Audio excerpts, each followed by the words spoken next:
가장 빨리 만나는 미국장 프리마켓 온 시작하겠습니다. 프리마켓 온에서는 미국 프리마켓을 집중 분석하고요. 글로벌 증시의 주요 이슈들, 특징주, 핵심 투자 전략까지 함께 세워봅니다. 트럼프발 관세 여파로 폭풍 같던 한 주를 보낸 미국 뉴욕 증시. 이제는 새로운 이벤트들을 앞두고 있습니다. 미국 연준의 금리 결정과 또 빅테크의 향방을 결정지을 GTC 2025가 열리게 되죠. 선물 옵션 동시 만기일도 앞두고 있어서 수급적으로도 중요한 한 주가 될 것 같습니다. 중국 증시의 움직임도 주목해 볼 필요가 있습니다. 양회 이후 투자자들이 기다렸던 경기 부양책이 하나 둘씩 발표되고 있는데요. 오늘 시그널 이슈에서 자세히 짚어보도록 하겠습니다. 가장 빨리 만나는 미국장 프리마켓 출발 상황부터 확인해 보시죠.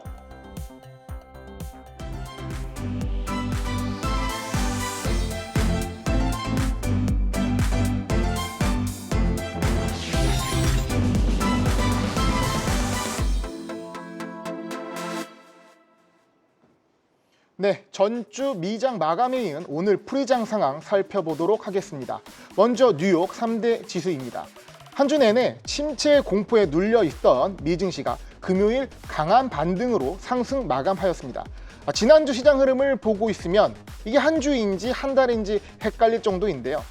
일단 금요일 트럼프의 관세 협박이 없는 틈을 타서 반등에는 성공했습니다. 그러나 이전 월요일 하락폭을 아직 회복하지 못하였기 때문에 엄밀히 말하면 반등장이라기보다는 변동성장에 더 가깝습니다. 현재 시장에서는 낙관 시나리오와 비관 시나리오가 모두 존재하는데요. 대표적 낙관 논자인 톱니는 4월 초 관세 이슈에 대한 불확실성 해소를 미리 앞두고 반등할 것이라고 보고 있고, 비관 시나리오는 이번에 반짝 반등 후에 4, 5월 관세 이슈와 실적 시즌에 다시 한번 조정을 받을 것이라고 보고 있습니다. 역시 제일 중요한 것은 트럼프 대통령의 입이겠지요. 현재 시간 미국 나스닥 선물은 마이너스 0.3% 하락하며 움직이고 있습니다. 네, 그럼 아시아장에서 확인할 수 있는 중국 3대 지수 확인해 보도록 하겠습니다. 오늘 중국 증시는 혼조세를 보이고 있습니다. 오늘 중국 경제 유관부처 합동 기자회견이 있었는데 시장의 기대를 웃도는 모습은 아닌 것으로 보입니다. 양해도 그렇고 이번 이벤트도 그렇고 시장의 예상 수준을 넘어서고 있지는 않고 있습니다. 지수 전반적인 상승세가 한 차례 마무리되고 특정 섹터, 기업으로 수급이 집중되는 모습입니다. 18일과 19일 예정된 샤오미와 텐센트 실적 발표가 매우 중요할 것 같습니다. 네, 그럼 매크로 지표 보도록 하겠습니다. 10년물 금리인데요. 전일 미국 10년물 금리는 4.3% 수준으로 움직이고 있습니다. 올해 초 4.8까지 올라갔던 10년물 금리가 빠르게 하락하면서 4.1%까지 밀렸지만 최근엔 뚜렷하게 반등한 흐름을 보여주고 있습니다. 그런데 이 10년물 금리를 민감하게 볼 수밖에 없는 것이 이전에도 언급드렸지만 대통령, 재무장관, 상무장관 모두가 주목하는 지표가 바로 10년물 금리로 10년물 금리 하락을 원하고 있다는 것입니다.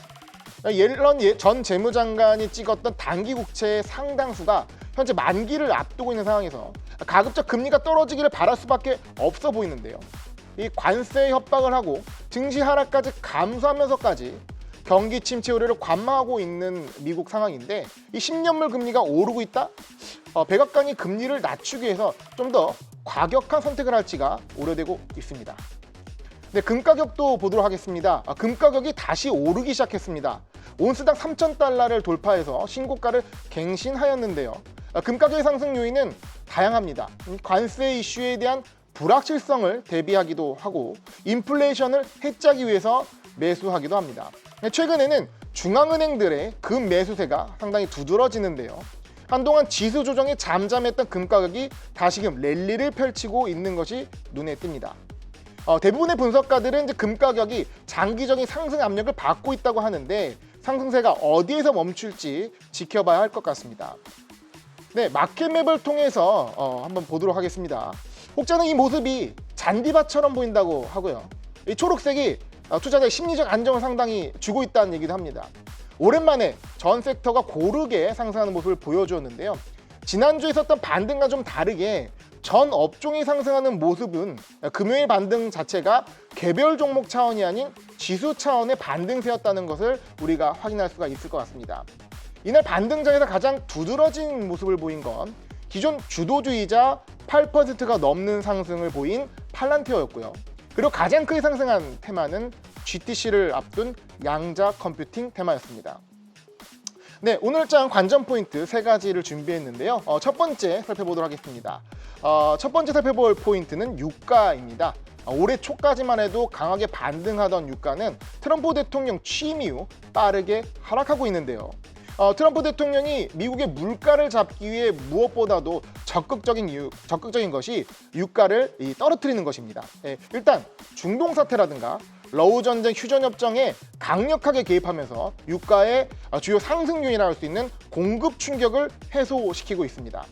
주말 사이에 발생했던 미군의 후티 반군 공격도 중동 리스크를 해결하기 위한 조치로 볼 수 있을 것 같습니다. 유가를 이제 확실히 잡아서 인플레이션 압력을 낮춰야 향후 경제 정책을 원활히 쓸 수 있는 트럼프 입장에서는 꾸준하게 유가가 떨어지는 쪽으로 행동할 것이 예상되고요. 트럼프의 전략이 먹힌다면 현재 67달러 수준인 유가가 60달러 초반대로 레벨이 낮아질 가능성이 높아 보입니다. 두 번째 포인트입니다. 시장을 움직이는 다양한 변수가 있지만 현재 시장에서 모든 변수 위에 있는 변수가 바로 트럼프의 입입니다. 지난주 시장은 말 그대로 트럼프의 입에 의해서 하루하루 움직였는데요. 일단 월요일 트럼프의 입으로 투심이 무너지면서 원의 하락장을 보였고요. 화요일 졸츠 보고서, 수요일 CPI, 목요일 PPI와 주간 고용 지표 모두 긍정적으로 나오면서 시장이 반등 시도를 하였지만 하필 그 타이밍에 트럼프가 관세 이슈를 던지면서 번번이 반등에는 실패하였습니다. 그런데 금요일은 관세에 대한 언급이 없자 증시가 급반등에 성공하였습니다. 심지어 이날은 미시간대 소비 지표와 물가 지표 모두 상당히 부정적으로 나왔음에도 불구하고 시장이 이를 무시하고 계속 상승세를 유지하였습니다. 그러니까 트럼프의 입이 미국 증시의 최대 변수임을 다시 한번 보여주었다고 할 수 있겠습니다. 네, 마지막 포인트입니다. 이번 주가 슈퍼위크인 이유가 FOMC도 있지만 바로 엔비디아의 GTC가 함께 있기 때문인데요. 엔비디아 GTC 2025 GPU 테크놀로지 컨퍼런스의 약자죠. 흔히 말하는 개발자 컨퍼런스로 알려져 있는데요. 18일 젠슨항 CEO의 기조연설, 그리고 19일 젠슨항 기자간담회, 20일 양자 컴퓨팅의 날이 예정되어 있습니다. 특히 이번 GTC에서는 지난 엔비디아 실적 발표에서 예고한 대로 차세대 칩인 루빈의 공개가 이루어지고요. 처음으로 양자 컴퓨팅의 날이 크게 주목을 받고 있습니다. 이전에 GTC의 경험으로 볼 때 실질적으로 엔비디아 GTC이지만 엔비디아보다도 관련 섹터의 움직임이 더 크게 나타날 것이 예상되고 있습니다. 특히 양자 컴퓨팅 외에도 최근 실적 발표에서 급격한 성장 중임을 확인시켜줬던 자율주행 분야 역시 컨퍼런스 콜에서 강조한 피지컬 AI에 대한 언급 매우 중요할 것으로 보입니다. 어떻게 보면 현재 AI 기술에 대한 이해도 가장 높은 기업이자 사람인 엔비디아와 젠슨항이기 때문에 이번 GTC가 시장에 미치는 영향 상당할 것으로 예상이 됩니다. 네, 오늘 제가 준비한 내용은 여기까지입니다. 가장 먼저 만나는 프리마켓 시그널, 잠시 뒤에 프리마켓 이슈로 찾아뵙겠습니다.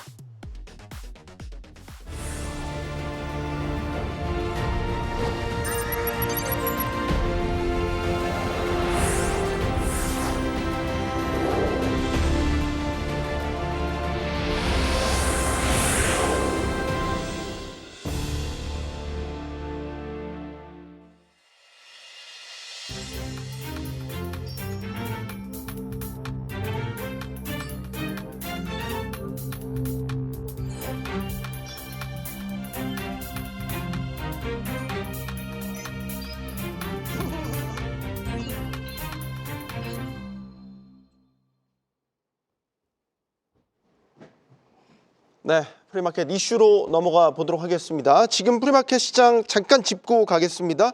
지금 지난주 마지막 거래일에서 뉴욕 증시 3대 지수 모두 오랜만에 상승하는 모습으로 거래를 마쳤는데 오늘 선물 시장에서는 전반적으로 빠지는 모습 0.5%대 하락하는 모습 보이고 있고요. 빅테크들을 비롯한 주요 종목들도 프리마켓에서 지금 하락폭은 다르긴 하지만 전반적인 약세를 보이고 있습니다. 자, 오늘 이슈로 들어가 보겠는데 오늘은 미국 이야기부터 말고요. 중국 이야기부터 한번 해보죠. 이유가 있습니다.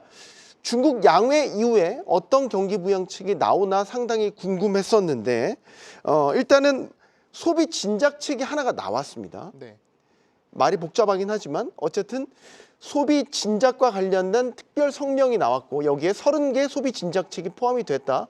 그런데 생각보다 임팩트는 크진 않은 것 같습니다. 네. 시장의 반응이 영신통치가 않네요. 부장님 왜 그런 거죠?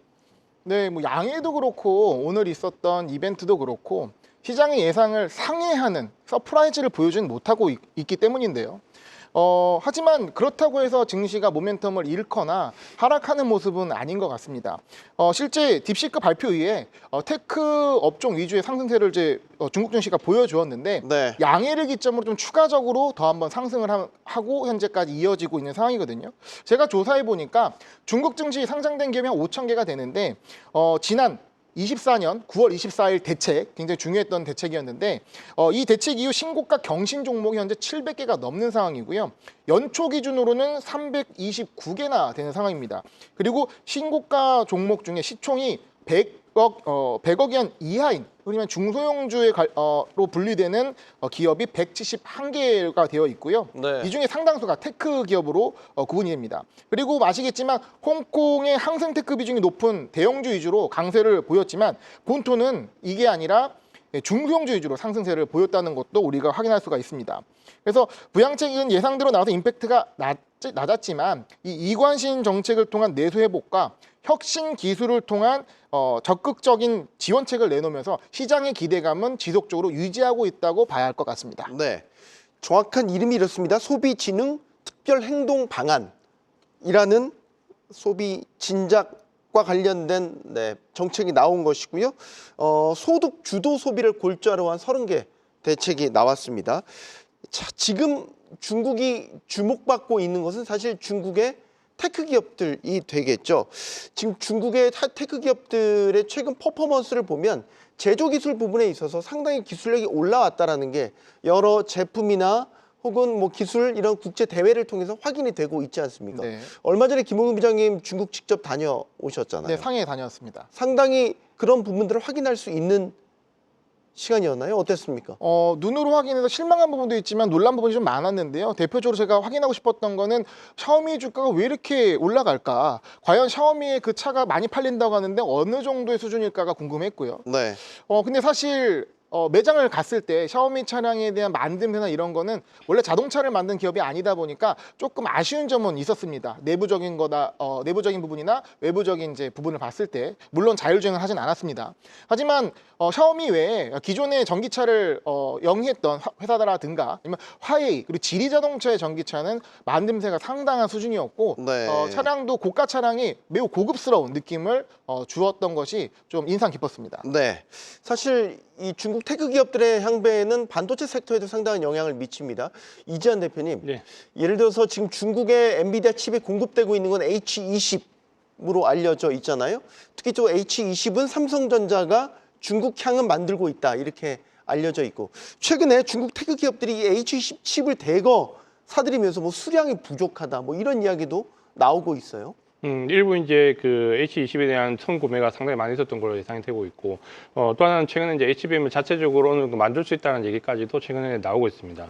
최근에 이제 메모리 반도체에서 레거시 반도체를 중심으로 해서 DDR4, 최근에 이제 DDR5에서 10나노, 14나노까지도 제작할 수 있다는 이제 얘기들이 이제 나오면서 이 테크 굵기와 관련된 부분은 우리가 이제 예전에 중국을 좀 가소평가했다면 최근에는 딥시크 외에 이제 좀 재평가받는 부분이 있고 이 부분이 이제 최근에 뭐 홍콩 항생테크와 관련되어 있는 테크 기업들이 주가가 상당히 급등했던 이유도 되고 있습니다. 아마 이제 여기에 포커스를 일단 중국 증시가 맞추고 있는 것 같고 다만 이제 오늘 나왔던 소비 부분은 아마 좀 실망감이 이제 교차했던 부분이 있는 것 같은데 테크와 관련된 부분에서는 뭐 이번 양해수 나왔지만 200조 원에 가까운 부분은 AI와 뭐 양자 컴퓨터를 비롯해서 최첨단 IT 쪽에 쏟아붓겠다. 라는 부분이 이제 일단은 나왔고 긍정적으로 시장 평가를 하고 있습니다. 다만 이제 소비와 관련됐던 부분은 사실 이제 소득 증대와 관련된 부분은 작년 양해 이후에 6월 달부터 분기마다 계속해서 나왔던 정책이거든요. 그러니까 거기에 대한 이제 반복적인 실망감, 기대감이 높은 데 비해서 새로 도출되는 부분은 좀 제한적이다. 이 두 개가 교차하면서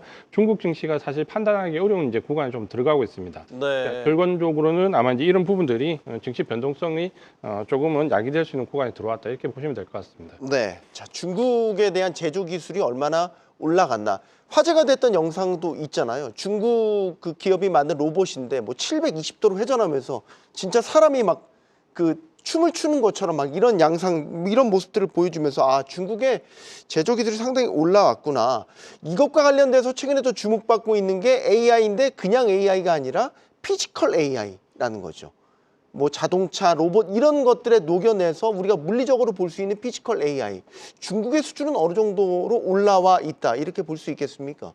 네, 일단은 이제 뭐 자율주행이라든가 아니면 뭐 그 드론이라든가 로봇이라든가, 근데 사실 로봇은 아직 단계가 좀 이른 것 같고요. 네. 자율주행이 지금 가장 앞서 있는 피지컬 AI의 현 주소라고 보여지는 상황인데, 지금 중국 같은 경우는 자율주행의 원년으로 지금 출시된 자동차가 대부분 전기차가 대부분 자율주행으로 돼 있습니다. 그래서 네. 이런 부분들이 이제 테슬라 입장에서는 굉장히 이제 견제를 할 수밖에 없는 상황으로 보여지는 거고요. 그리고 우리가 피지컬 A라고 했을 때 이 제조 역량이 상당히 많이 갖춰져 있기 때문에 중국은 네. 지금 미국이 이 AI 인프라 차원에서는 앞서 있음에도 불구하고 이후 전개가 되면서 AI 소프트웨어라든가 AI 피지컬 AI로 넘어갔을 때 중국이 상당히 강세를 띨 거라고 예상할 수밖에 없는데요. 이런 부분들이 현재는 제조 기업들을 통해서 확인되어 있는 부분이고요. 제가 사실 이제 화웨이를 좀 말씀을 드리고 싶은데, 네. 화웨이 스마트폰이 이제 뭐 한때 뭐 철수했다가 최근에 다시 점유 1위를 차지하고 있거든요. 중국 내에서 말이죠. 네, 중국 내에서 이 점유 1위를 차지하고 있는데, 네. 실제 매장에서 보면은 굉장히 애플과 삼성에 비해서 가볍고요, 얇습니다. 네. 예, 그리고 만듦새도 굉장히 뛰어나고, 그리고 지금 아직 우리는 적용이 안 되는 두 번 접히는 폴더블 한 600만 원짜리 되는데, 이 부분도 굉장히 좀 인상 깊은 모습이 있는데, 더 인상 깊었던 건 뭐냐, 그 화웨이 매장에 바로 한 켠에 전기차가 전시되어 있는 것이고, 많은 사람들이 전기차를 이제 타보면서 큰 관심을 보이고 있다는 게 눈에 띕니다. 근데 이것이 또 의미가 뭐냐면, 화웨이 폰을 쓰고 있는 사람은 자연스럽게 화웨이 차량을 쓰게 되고요, 샤오미 폰을 쓰는 사람은 자연스럽게 샤오미 차를 사게 되는, 이 좀 연동이 되는 부분이 있어서, 우리가 흔히 애플을 이용할 때 에어팟과 아이폰과 아이패드와 다 연결되는, 애플워치까지 연결되는 모습이 굉장히 중요한 포인트잖아요. 네. 그것처럼 중국에서도 이런 기업들이 스마트폰뿐만 아니라 전기차까지 나아가면서 어떤 소비자들의 소비를 좀 강제하고 있는, 여기에 또 이구환신 정책까지 더해주기 때문에 소비 진착이 굉장히 많이 이루어지고 있는 상황입니다.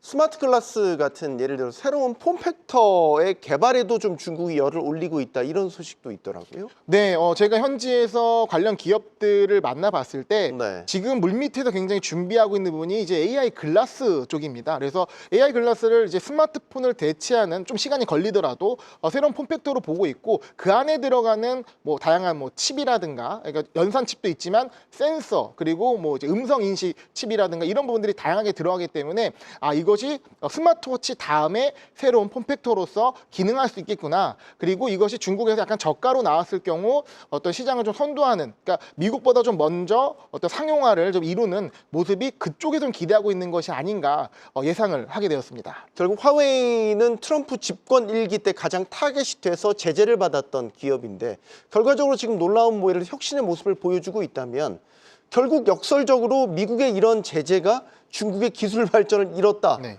이렇게도 보는 시각이 있더라고요. 네, 이게 어떻게 보면은 좀 아이러니하고 좀 어려운 부분인데요. 네. 그러니까 지금의 중국 이렇게 만든 거는 파라리 미국이 아닌가라고 내부적으로 생각하고 외부적으로도 판단하고 있는 것 같습니다. 그러니까 미국이 자기는 예를 들어 엘리베이터 타고서 올라가고 있는데, 중국 너는 계단으로 올라와. 대신에 뭐 완전 군장까지 하고 올라와. 그래서 굉장히 힘들게 올라가죠. 매우 힘드는데, 이것이 한 2년 정도 지속이 되면 뭐 엘리베이터 속도야 그대로일 것이고, 오히려 이 계단을 올라가는 사람이 체력이 좋아지고 노하우가 생겨서 올라가는 속도가 빨라질 수도 있고, 혹은 몰래 갑자기 엘리베이터를 탈 수도 있는 것이고요.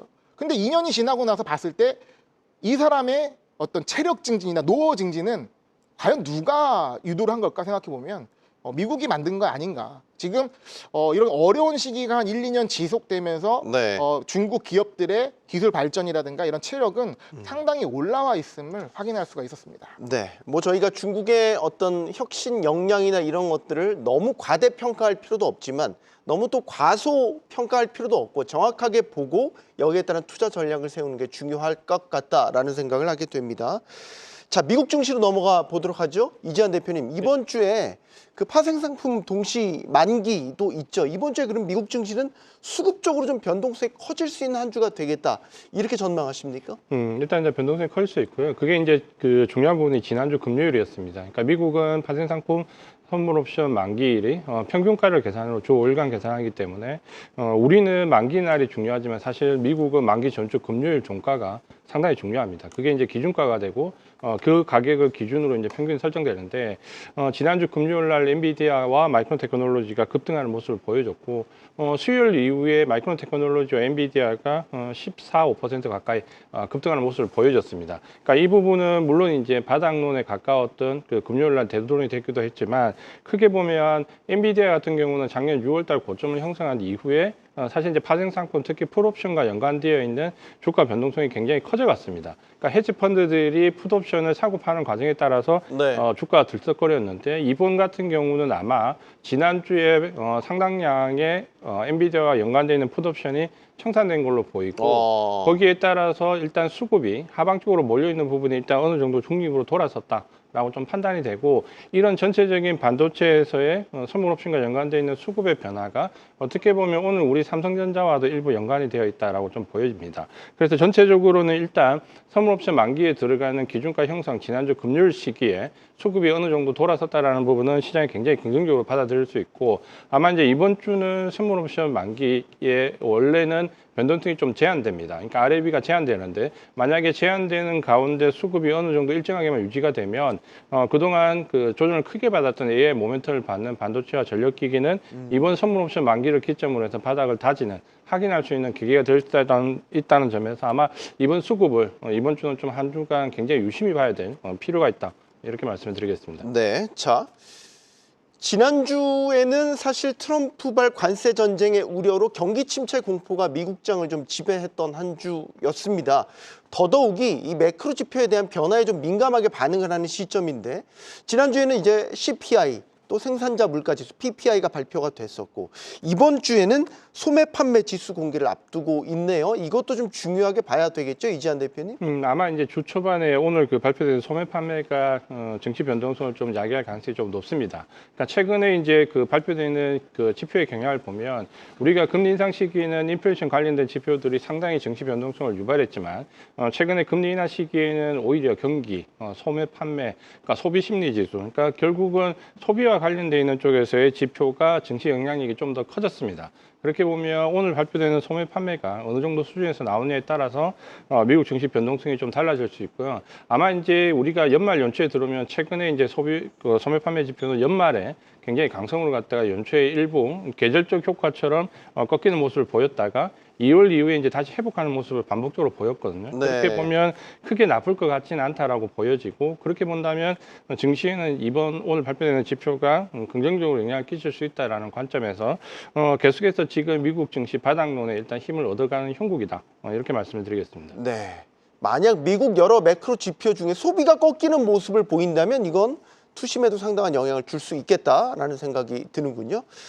자, 미국 프리마켓 지금 현재 상황 짚어보고 다시 오겠습니다. 가장 먼저 만나는 프리마켓의 중요한 시그널 프리마켓 나옵니다. 이 시각 현재 미국 시총 50% 내 대형주 중에 의미 있는 시그널이 포착된 주요 종목들 빠르게 짚어보도록 하겠습니다. 저번 주 마지막 거래일은 백악관의 추가 관세가 없었던 점과 또 상원에서 임시 예산안이 통과한 점이 맞물리며 투심이 개선된 덕에 기술주를 중심으로 꽤 괜찮은 그런 마무리를 보여줬는데요. 이번 주 첫 거래일 과연 그 흐름을 그대로 이어가고 있을지 확인해 보도록 하겠습니다. 눈에 띄는 주가 회복세를 보여준 종목을 꼽으라면 단연 테슬라일 겁니다. 상하이 공장에서 모델 Y 저가 버전 생산 계획이 보도되며 주가가 $240 후반까지 회복됐는데요. 지금은 $250까지는 힘들어 보입니다. TSMC의 인텔 파운드리 사업부 합병은 지난주에 뜨거운 감제였습니다. 주가 상승의 재료가 되기도 했는데 이번 주는 어떨까요? 현재 프리장에서 주가 그래도 0.2% 정도 밀어 올리고 있는 상황입니다. 그리고 리부탄 CEO의 임명과 TSMC의 사업부 인수 소식에 간만에 좋은 흐름들 찾았던 인텔도 찾아보겠습니다. 저번 주 $20 중반까지 급등했던 주가를 그런대로는 유지해 나가는 모습입니다. 기술 대장주들도 함께 봐야겠죠. 최근 꾸준한 주가 하락세 보여줬던 마이크로소프트의 경우 상대적으로 안정적인 매출에 대한 월가의 전망 덕에 다시 주가가 반등할 조짐을 보여주고 있는데요. 하지만 현재는 0.6%가량 밀리고 있다는 점도 함께 보셔야겠네요. 애플도 함께 보겠습니다. 애플은 최근 바람잘 날이 없습니다. 아이패드 에어처럼 시장의 반응이 시큰둥하거나 AI 시리의 출시 지연으로 소비자들의 분노를 사는 등 악재가 이어지고 있습니다. 오늘은 0.5% 넘게 주가가 밀리고 있다는 점을 함께 보셔야겠네요. 현재 10년물 국채금리 등 미국 국채 수익률이 다시 반등하고 있습니다. 금융기업들에게는 호재가 될 만한 요소인 만큼 금융주들도 함께 살펴봐야겠는데요. 신용서비스 대장주 비자카드의 경우 현재 0.4%가량 주가가 밀리고 있습니다. 투자은행 상황도 함께 살펴봐야겠죠. 금리에 맞춰 주가 등락도 점점 더 그 폭을 키우고 있는데 섹터 대장주 JP모건의 경우 국채금리 상승에 발맞춰 주가도 반등하고 있습니다. 오늘 일단 프리장에서는 0.4% 밀리고 있습니다. 이어서 오늘 주목해야 할 종목들도 함께 살펴보겠습니다. 연이은 하락세 보였던 미국 증시에 조금씩 반등 조짐이 보인다는 분석이 이어지고 있습니다. 그런 상황에서 이번 주는 엔비디아 GTC부터 FOMC까지 다양한 이슈들이 포진돼 있는데요. 이런 상황에선 어떤 종목들 확인해 봐야 될까요? 먼저 엔비디아입니다. 바로 오늘이 엔비디아 그래픽 처리 장치 기술 컨퍼런스 GTC가 개막하는 날이죠. 바로 내일 진행될 젠슨 황 CEO의 기조 연설과 신제품 발표 등을 기다리며 시장의 이목을 끌고 있습니다. 그만큼 주가도 계속 지켜보셔야겠습니다. 그리고 반도체 풍향계라고 불리는 마이크론이 이번 주에 실적을 발표합니다. 하지만 불행인지 다행인지 FOMC가 먼저 진행되기 때문에 그 전으로 등락폭이 커질 것으로 예상되는데요. 과연 최근 외부 환경에 시달리고 있는 반도체 섹터와 희망이 될지 계속 지켜보시기 바랍니다. 그리고 간만에 2차 전지 시장도 주목을 하셔야겠습니다. 트럼프의 관세 폭격이 잠시 멈추고 있는 상황에서 2차 전지 바닥론이 고개를 들면서 리튬 생산 글로벌 1위 알버말이 주목을 받고 있는데요. 기대감과 우려 속에 주가 등락폭을 계속 키우고 있는 모습입니다. 지난주 기술주를 중심으로 보여줬던 상승세를 그대로 이어가지는 못하고 있는 상황입니다. 여기에 더해 엔비디아 GTC가 오늘부로 개막하고 패드풋을 기대하는 목소리가 조금씩 나오는 가운데 FOMC까지 예정돼 있을 뿐 아니라 이번 주 금요일은 또 주요 옵션 만기일이 겹치는 쿼드러플 위칭데이이기도 한 만큼 한 주가 모두 끝날 때까지 큰 변동성 속에 주가 등락폭도 함께 커질 것으로 예상된다는 점 함께 보시기 바랍니다. 그럼 지금까지 프리마켓 나우 함영선이었습니다. 네, 프리마켓 상황 짚어보셨습니다. 현재도 미국 선물은 0.5% 안팎의 하락세를 나타내고 있습니다. 자, 오늘 미국장에서 주목해봐야 될 특징주 좀 꼽아 보겠습니다. 이재한 대표님, 예. 이거 참 오랜만에 저희가 미국장에서 짚어보는데 전력기기와 관련된 상장주들, 이거 참 글쎄 한 차례 좀 뭐라 해야 될까요? 휩쓸고 갔지 않습니까? 네. 이걸 다시 주목을 해봐야 된다라고 보시는 이유가 있을 것 같습니다, 이재한 대표님. 일단 이제 AI 관련되어 있는 부분에서 반도체와 전력기기가 거의 양대축인데 딥시크에 의해 반도체는 어느 정도 회복을 했는데 전력기기는 상당히 조정 구간이 좀 깊었고 그 회복 속도도 조금 반도체보다는 더딥니다. 근데 지난주 이제 후반부부터 이튼을 비롯해서 반도체가 전력기기 관련되어 있는 종목들이 이제 바닥에서 고객을 조금 드는 모습을 보여주고 있습니다. 특히 이제 이 전력기기는 최근에 트럼프 정책에서 관세와 관련된 부분에서 영향을 크게 받습니다. 네. 그러니까 기존에 우리나라를 비롯해서 미국의 수출 관련돼서 가장 크게 차지했던 특히 변압기나 최근에 전력기기와 관련된 부분에서 우리나라를 비롯해서 멕시코 등이 사실 미국에서 굉장히 큰 시어를 차지했는데 이게 이제 관세 영향을 받게 되면 우리나라는 생산 공장을 가지고 있는 뭐 현대일렉트릭이나 LS 일렉트릭을 비롯해서 그 파급이 켜지지 않을 것 같지만 사실 멕시코를 통해서 수입되는 전력기기가 상당한 변화가 요구됩니다. 그러니까 여기 멕시코가 의외로 미국의 전력기기에서 거의 한 30% 정도의 수출 물량을 차지하고 있는데 이거는 변압기와 관련돼 있는 멕시코의 이제 저가형 제품들뿐만 아니라 네. 중국을 통해서 이제 우회적으로 수출되는 물량까지 포함됩니다. 그러니까 이 부분이 이제 막히게 되면 최근에 그 트럼프 대통령이 얘기했던 전력기기에서의 자급화, 그러니까 미국 기업을 살리겠다라는 부분 내용이 있는데 이거와 맞물리면 이튼을 비롯해서 관련되어 있는 전력기기 종목들이 최근에는 이제 바닥을 좀 잡아 나갈 수 있는 계기가 좀 될 수 있습니다. 그런 점에서 충분히 조정을 받았고 최근에 이제 전력 전력기기와 관련돼서 발표됐던 실적들을 보면 대부분 컨센서스를 상회했고 특히 이제 AI 데이터 센터와 관련된 우려감이 많이 불식됐기 때문에 지금 정도에서는 충분히 가격적인 메리트도 있다. 그러니까 가장 관심을 가지고 봐야 될 섹터 중에 하나다. 이렇게 말씀을 드리겠습니다. 네. 멕시코에서 미국으로 넘어가는 전력기기의 비중도 30%나 30%예요. 됐군요. 거기에 멕시코 메인 업체들 3개가 있고 네. 그 비중이 한 14, 5% 정도인데 나머지는 이제 중국에서 우회 수출되는 걸로 파악을 하고 있기 때문에 그게 지금 이제 차단이 차단이 될 되고 걸로 예상되고 있습니다. 다른 나라로 수출이 우회되거나 아니면 미국 기업들 안에서 자체적으로 생산해서 공급을 하는 그렇죠. 해결책을 찾아야 되니까 그런 차원에서 전력기기를 다시 한번 주목해 볼 때가 됐다.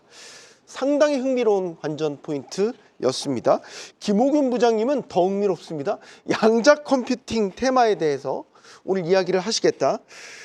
지금 엔비디아의 GTC 2025가 있어서 여기에서 이 양자 컴퓨팅에 관련된 이야기가 나올 것 같아서 이걸 꼽으셨나요? 이유가 있습니까?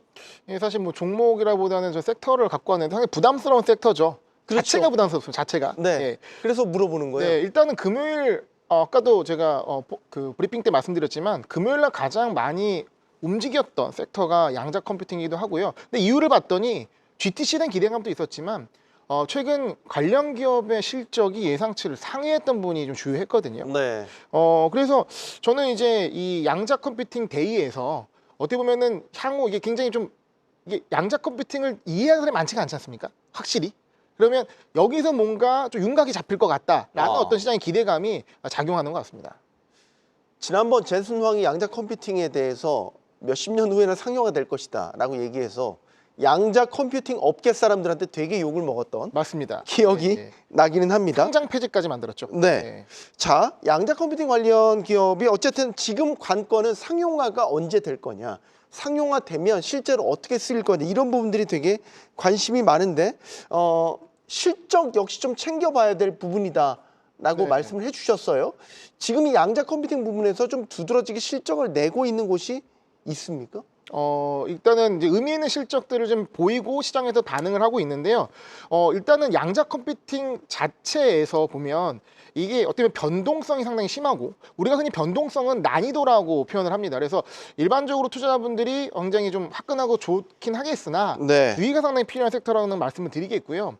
그리고 저는 이 투자를 할 때 물론 미래 기대감, 양자 컴퓨팅 올 거라고 예상은 하지만 과연 언제 어떻게 올지 아직은 모릅니다. 그리고 실제 상용화까지 즉 돈을 벌어들이는 단계까지는 많이 남아있기 때문에 미래 기대감 플러스 실적도 같이 봐줘야 되는데요. 저는 이거를 꼭 참고할 만한 케이스로 말씀드리는 게 팔란티어입니다. 네. 그러니까 사실 팔란티어가 예전에 한 1, 2년 전만 하더라도 텐베그 후보군 중에 하나의 종목으로 꼽혔었고 네. 근데 그 중에서도 가장 이 기업이 매력적이었던 건 뭐냐면 미래 성장성 기대감도 있지만 이 기업이 실적이 좋아진다는 겁니다. 예, 실적이 흑자 전환을 하고 실적이 꾸준히 개선되기 때문에 이렇게 미래 기대감이 좋은 기업일수록 오히려 실적이 탄탄하게 받쳐주고 개선되는 것을 확인될 때 정말 의미 있는 주가 상승 그리고 투자의 난이도가 낮아질 수 있다는 거 이 역시 양자 컴퓨팅 기업에도 적용을 똑같이 해봐야 할 것 같습니다. 네.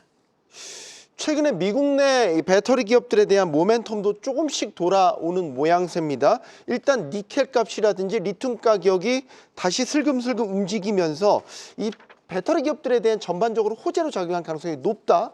이렇게 봐야 된다고요?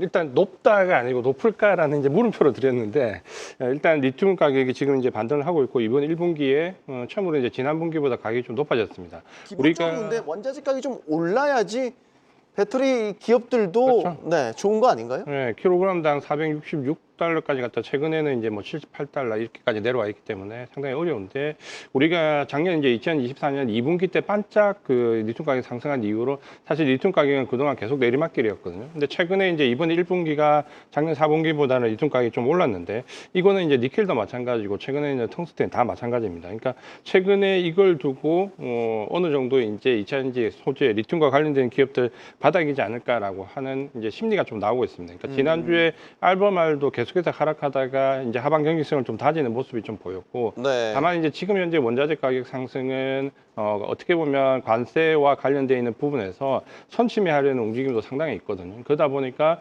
강물을 미리 선침해하는 과정에서 그 가격이 인상되는 부분도 있기 때문에 사실 지금 이런 가격 인상이 바로 2차 전지 바닥론과 완전히 일맥상통하냐라고 보기는 조금 어렵습니다. 네. 그래서 지금 현재 2차 전지와 관련된 부분은 아직까지 확인되어야 될 부분이 좀 상당히 있고 최근에 이제 캐즘과 관련된 부분에서도 검증이 필요하고 그래서 지금이 어떻게 보면 반도체나 전력기기 AI 관련된 모멘텀이 미국 증시에서 강하게 상승한 데 반해서 테슬라나 알베말 같은 경우는 상승률이 굉장히 미미합니다. 그러니까 이런 부분 참고하셔서 리튬 가격이 과연 이제 제대로 돌아서는 과정은 제가 봤을 때는 아마 4월 정도까지는 확인이 필요하기 때문에 이 부분까지 좀 확인을 하고 대응을 하시는 게 좋을 것 같습니다. 뭐 리튬이나 니켈 값이 반등한 것만 가지고 실적 전환이 이루어질 것이다 이렇게 단언할 수는 없겠지만 늘 우리나라도 그렇고 미국도 그렇고 배터리 전기차 업계에 늘 얘기되는 캐즘이 그럼 정말 끝나가고 있냐, 올해는 그걸 좀 볼 수 있겠냐, 턴어라운드가 가능하겠냐, 여기에 대한 견해는 어떠세요?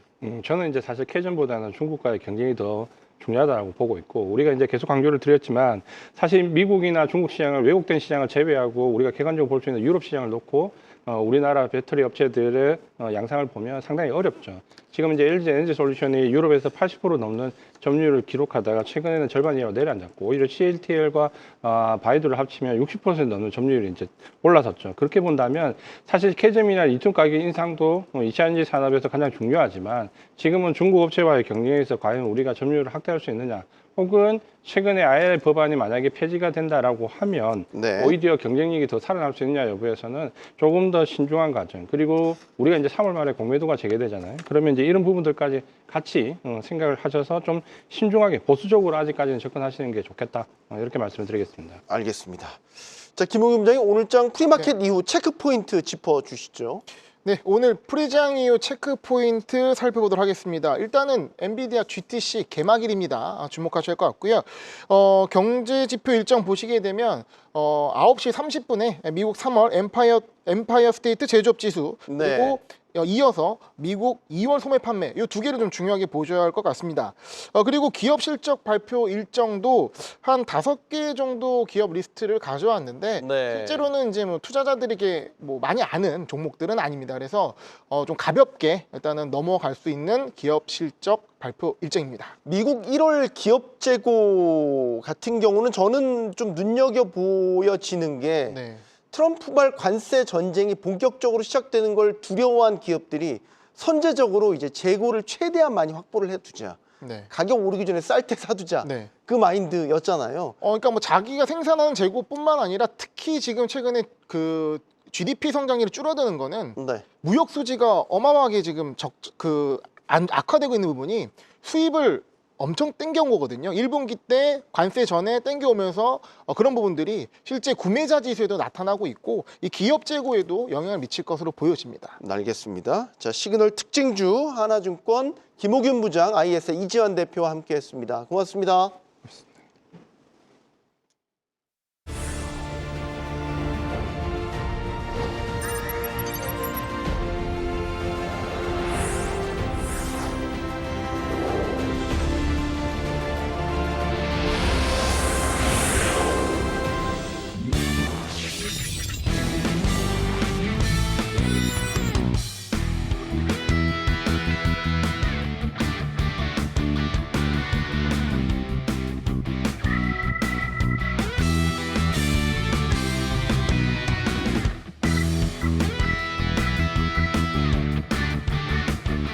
네, 미국 연준이 금리 인하에 더 적극적인 메시지를 시장에 던질 것인지 그리고 인공지능 모멘텀을 확인하게 될 GTC 2025는 시장에 또 어떤 동력을 불어넣게 될 것인지 자 투자자들의 이목이 쏠리는 빅 이벤트 이번 주 많이 예정돼 있습니다.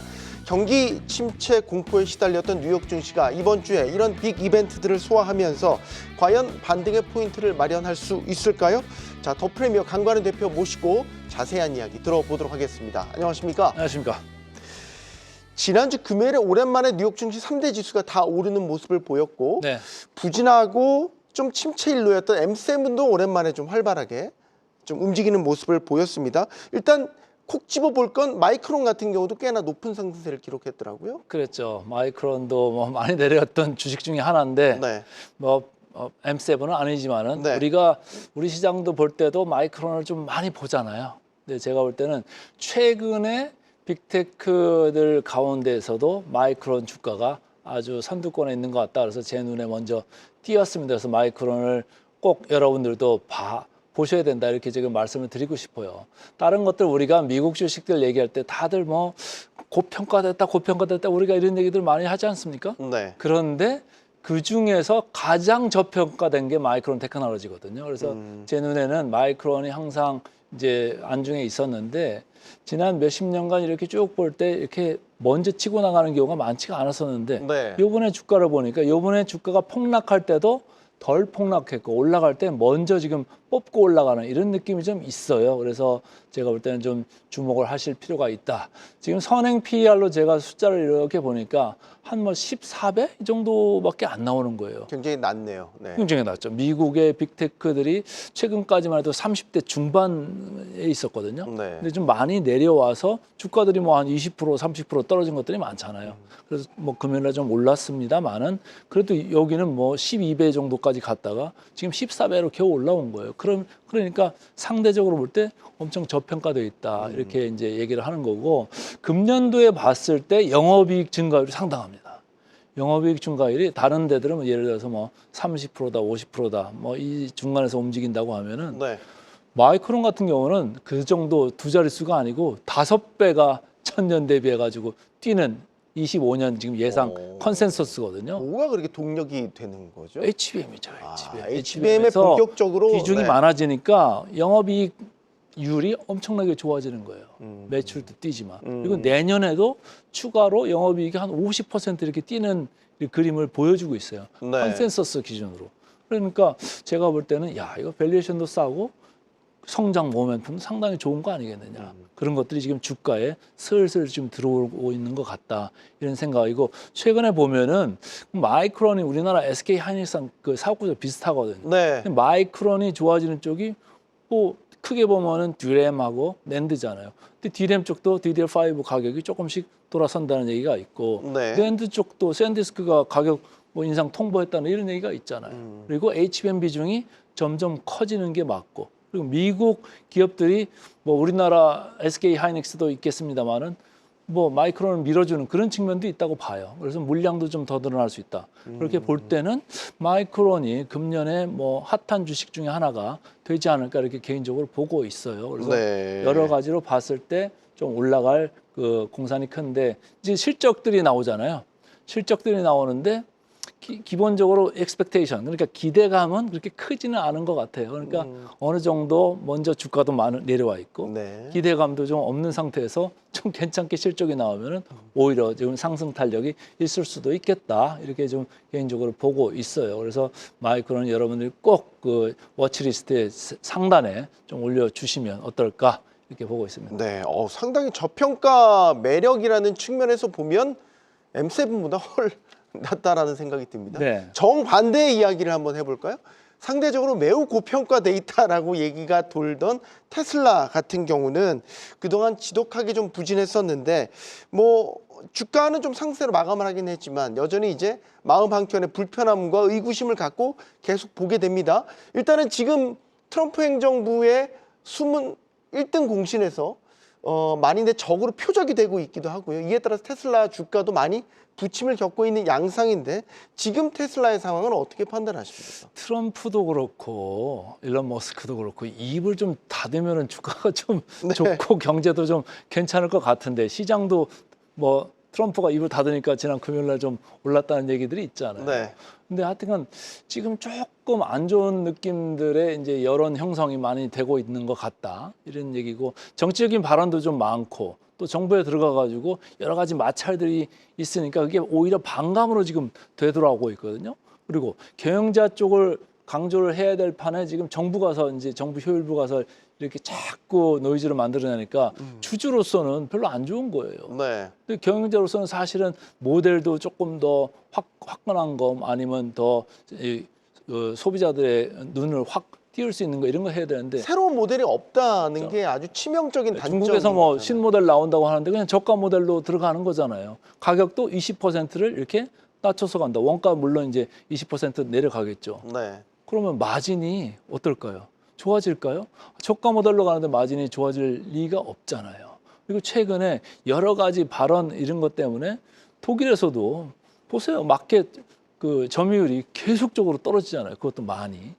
중국에서도 BYD보다 작년에 이제 일단 매출이 엎어졌고 금년에 더 그게 격차가 확대된다. 이런 생각을 하면은 테슬라 이거 지금 가지고 있어야 돼. 이런 생각들을 하는 와중에 아까 우리 앵커께서 말씀하셨듯이 근데 비싸요 또.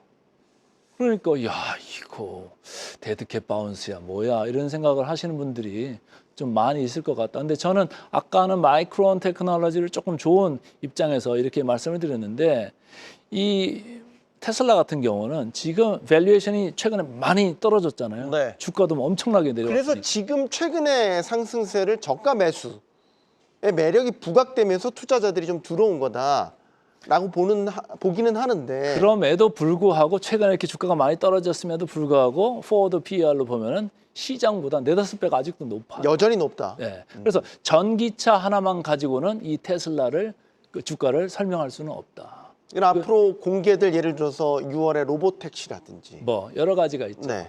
그런 것들이 정말 자율주행. 실질적으로 퍼포먼스를 보여줘야 예. 그 기대감으로 많이 올랐었잖아요. 그리고 일론 머스크에 대해 그 일론 머스크가 계속 내놓고 있는 비전에 대한 그 기대감, 그걸로 주가가 쭉 올라갔었고 거기에 포모까지 따라 붙었던 주가잖아요. 근데 지금은 야 그거 일론 머스크 보니까 현실 세계에서 보니까 뭐 좀 안 좋은 것들 자꾸 들어오고 귀에 들리고 그러니까 CEO 리스크가 지금 들어지는 가운데 실적도 못 따라온다. 네. 걷다가 밸류에이션도 높다.